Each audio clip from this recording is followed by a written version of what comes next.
Wah, banyaknya lauk kat sini. Apa lauk ada kat sini, Dik? Kita ada asam pedas dan lemak salai. Kita juga ada lauk-lauk. Kat sini pun kita ada ikan bakar. Oh, dia sekali dengan ayam asam Ya, betul. Ini kita ada laksa dan mi kari. Abang nak set ke nak ala carte? Kalau set kita ada nasi, ulam, telur masin dan sambal belacan.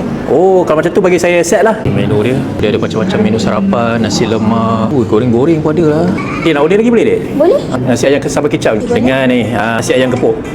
Okey. Yang ni nasi ayam. Laksa dah sampai ya? Sampai dah ayam gepuk. Okey, laksa dia? Dah. Sebab ada nasi ayam untuk Aida ni. Ikan bakar cencaru. Oh, nak yang? Cendol.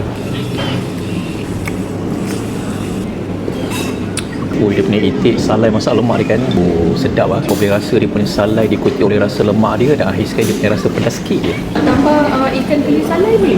Lemak salai ni. Dia tambah ni, Dik, sedap ni. Dia ayam gepuk. Sambal dia, tengok tu isi ayam dia. Oh, dia punya sambal dalam pedas. Siap dia cili lagi. Syok lah. Pedas dia terasa. Kurangkan pedas, tambah kicap. Dengan ni, kepala gandus ni kat dalam cili.